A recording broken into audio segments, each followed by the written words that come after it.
Une chose est sûre, si vous faites concevoir vos projets, vos plans par Eden Engineering et vous nous confiez vos dossiers pour l'obtention du permis de construire, vous dormirez en paix.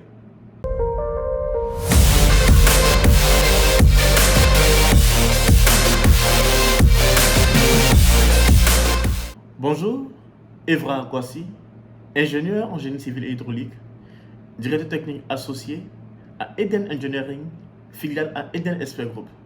Aujourd'hui, nous allons nous entretenir sur un sujet assez important qui est certainement attendu de tous.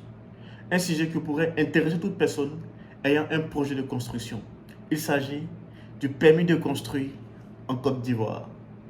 J'ai jugé en effet nécessaire de partager avec vous, avec exactitude, la procédure à suivre. Aussi, vous communiquer les documents nécessaires pour l'obtention du permis de construire. Je tiens à préciser que je serai très bref dans cette vidéo. N'hésitez donc pas à nous laisser vos questions en commentaire. Soyez donc très attentifs. Première étape, faire la demande du visa des extraits topo et la délivrance du certificat d'urbanisme. Pour faire la demande du visa des extraits topo et la délivrance du certificat d'urbanisme, premièrement, il faut savoir quel type de propriété vous détenez sur votre terrain. S'agit-il d'un ACD, d'un ACP, arrêté de construction provisoire, d'un bail emphytéotique, d'un CMPF, certificat de mutation de propriété foncière, d'un CP, certificat de propriété. En ce qui concerne les deux derniers cités, le CMPF et le CP, lorsque vous avez l'un de ces deux documents, il faut y joindre l'état foncier avec historique.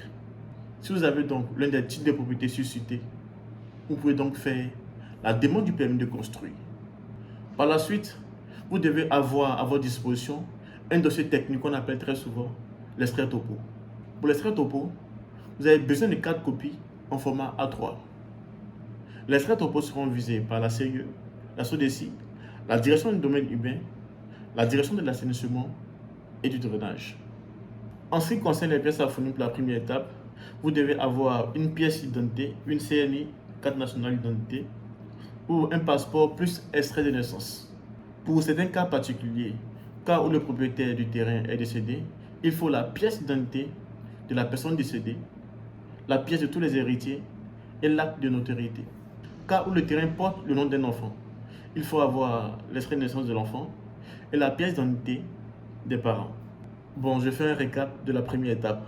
Pour faire la demande du visa des extraits topo et du CU, du certificat d'urbanisme, il faut un titre de propriété, il faut l'extrait topo en 4 exemplaires, format A3 de préférence.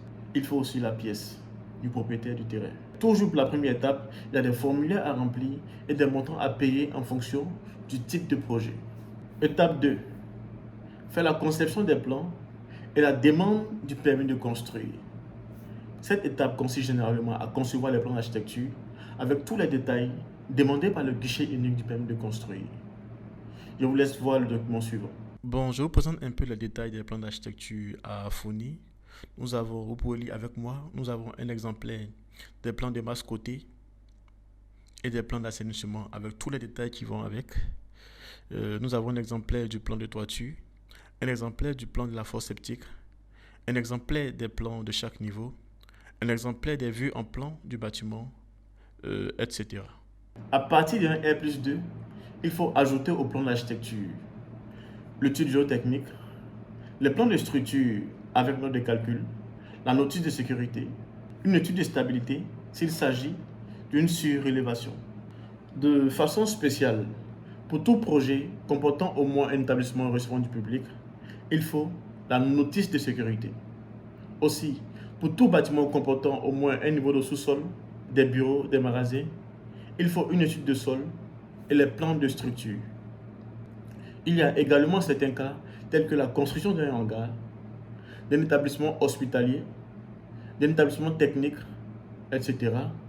où un plan de désenfumage et ou une étude d'impact environnemental doivent être ajoutés au dossier. De toutes les façons, ces informations sont disponibles en version papier, en version physique, au guichet unique. Vous pouvez les avoir gratuitement.